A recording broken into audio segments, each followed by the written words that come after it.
Retoman el caso de la actriz porno Stormy Daniels y Donald Trump. ¿Qué pasó? El expresidente Donald Trump podría enfrentar cargos de hasta 4 años de prisión si es acusado en el caso del dinero secreto de Stormy Daniels en Nueva York, un proceso penal que ahora está siendo evaluado por un gran jurado, informó Business Insider. Exfiscales de Manhattan con experiencia en delitos financieros dijeron que la potencial sentencia al expresidente sería por un posible cargo de falsificación de registros comerciales en primer grado, un delito grave de bajo nivel según la ley penal estatal. Sin embargo, los exfiscales dijeron que probar un cargo en primer grado puede ser complicado y requiere varias pruebas. Esta semana, la oficina del fiscal del distrito de Nueva York comenzó a presentar pruebas ante un gran jurado sobre si Trump violó la ley en relación con el arreglo de pago de $130,000 por el silencio de la ex actriz en contenido adulto, informó el New York Times. El caso de Stormy Daniels apareció por primera vez en los medios en el 2018, cuando The Wall Street Journal reportó que el abogado de la organización Trump, Michael Cohen, había pagado a la actriz de cine adulto para que ésta no hiciera pública su afirmación de haber tenido una aventura con el expresidente en el 2006. Los arreglos del pago se habían hecho semanas antes de las elecciones presidenciales del 2016, en un momento en el que Trump enfrentaba varias acusaciones de acoso sexual por parte de distintas mujeres. Cohen, que ya estaba bajo el escrutinio de los investigadores, se declaró culpable en agosto del 2018 de violar las leyes federales de financiamiento de campaña con ese pago y otros más, reseñó Vox. El abogado afirmó que había realizado el pago ilegal por orden de Trump, por lo que se especuló mucho sobre si el expresidente también estaba en apuros por violar la ley de financiación de campaña. Vox detalla que Cohen creó una empresa ficticia y envió $130,000 al abogado de Daniels el 27 de octubre del 2016. Más tarde, en el 2017, después de que Trump ganara las elecciones, le devolvió el dinero a Cohen en cuotas. Los fiscales federales del Distrito Sur de Nueva York alegaron que el problema era que esto violaba la ley de financiación de campaña porque, según argumentos, ese dinero se gastó para que el entonces candidato ganara las elecciones. Asimismo, dijeron que este dinero debió haberse divulgado como gasto de campaña y estar sujeto a los límites legales de las donancias. Cohen se declaró culpable de este cargo como parte de un acuerdo de culpabilidad más amplio, por lo que el caso nunca se probó ante un jurado.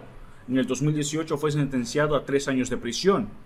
Las argumentaciones de los fiscales del Distrito Sur de Nueva York no fueron aceptadas del todo, y al final cerraron el caso en el 2019, sobre todo porque Trump estaba en ejercicio de la presidencia y no podía ser acusado. Pero cuando estaba a punto de dejar el cargo en el 2021, los fiscales lo revisaron y discutieron si deberían abrirlo cuando ya no estuviera con inmunidad presidencial. Muchos estaban divididos, algunos decían que no había suficiente evidencia y otros que aunque la hubiera, no era un caso fácil, incluso otros dijeron que era un caso serio, pero no era el fin del mundo. Algunos fiscales dijeron que se había vuelto trivial y obsoleto en comparación con la anulación de la victoria de Biden, según relata el libro Untouchable de la analista legal de CNN, Ailey Honey. Al final los fiscales lo volvieron a dejar. Esta semana el fiscal del distrito de Manhattan, Alvin Bragg, abrió nuevamente una investigación y estableció un gran jurado al que se le presentará evidencia para probar si Trump violó las leyes de campaña. Vox señala que abrir nuevamente el caso podría tener que ver con el hecho de que cuando Bragg asumió el cargo por primera vez a principios del año pasado, frenó una investigación comercial de Trump, una decisión muy criticada que incitó a 2 fiscales a renunciar. Tras la grave reacción y la intensificación del peligro legal para Trump a nivel federal y en el estado de Georgia, Bragg parece haber reconsiderado su vacilación anterior. Sin embargo, no está nada claro si estos posibles cargos, si se presentan, serán lo suficientemente fuertes como para sobrevivir al escrutinio judicial. Si este contenido es de tu agrado, no olvides comentar, suscribirte, dejar tu me gusta y compartir el video. Ayúdanos a crecer para llegar a más personas. Muchas gracias por tu apoyo. El FBI registra la casa de playa de Joe Biden en Delaware. Es la primera vez en la que la agencia entra en una propiedad del presidente para conseguir documentos. Joe Biden se ha encontrado en una situación similar a la de Donald Trump con el FBI, registrando su domicilio particular en la localidad de Rockport, en el estado de Delaware en busca de documentos sacados de la Casa Blanca. Hasta la fecha, los abogados y asesores de Biden han encontrado documentos en dos lugares: un antiguo despacho del presidente en Washington, en el que trabajó durante la época en que estuvo alejado de la política activa durante la presidencia de Donald Trump, y en el garaje de su otra vivienda particular en Greenville, también en el estado de Delaware. Esta es, por tanto, la primera vez en la que el FBI entra en una propiedad de Biden para conseguir documentos. Entre tanto, el ex vicepresidente con Donald Trump, Mike Pence, también ha entregado papeles propiedad del gobierno que se había llevado a su casa tras dejar el cargo.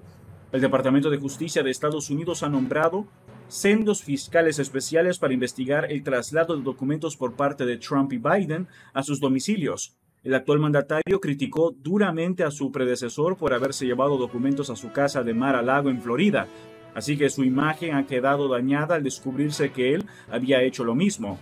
Trump, sin embargo, negó la existencia de los documentos y después rechazó entregarlos a las autoridades.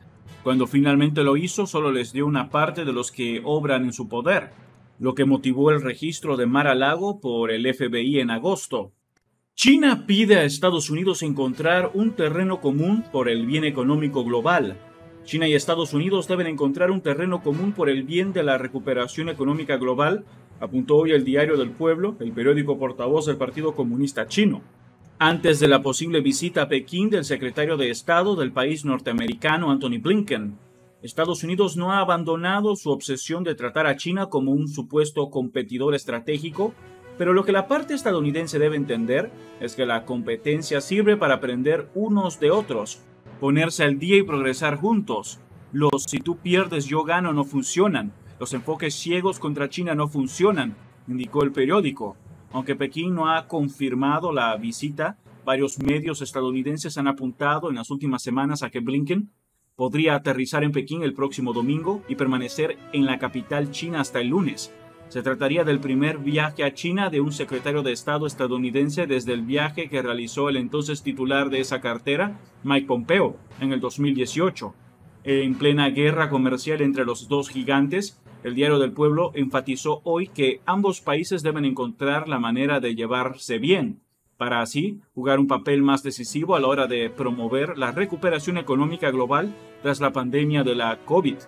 También apunta a las dos partes a que se centren en visibilizar políticas prácticas y acciones concretas tras el consenso alcanzado en Bali con motivo de la última cumbre del G20, los países con las economías más desarrolladas y emergentes, entre el presidente chino Xi Jinping y el estadounidense Joe Biden. Ambos escenificaron en noviembre en los márgenes de la cumbre del G20 en la isla indonesia de Bali un acercamiento para evitar que las tensiones desemboquen en un enfrentamiento bélico. El rotativo incide hoy en que Washington ve a China como un enemigo imaginario y que para evitar conflictos y confrontación Estados Unidos debe entender la importancia que tiene la cuestión taiwanesa para Pekín.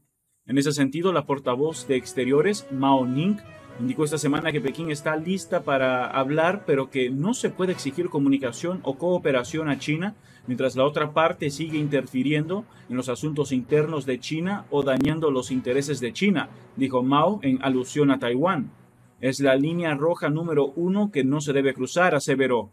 Las relaciones entre ambos países comenzaron a deteriorarse en el 2018, cuando el entonces presidente estadounidense Donald Trump inició una guerra comercial con China que después se amplió a campos como el tecnológico o el diplomático. El pasado verano, la visita a Taiwán de la entonces presidenta de la Cámara de Representantes de Estados Unidos, Nancy Pelosi, exacerbó las tensiones entre las dos potencias. Eso es todo por ahora. No olviden comentar y suscribirse. Hasta el próximo video.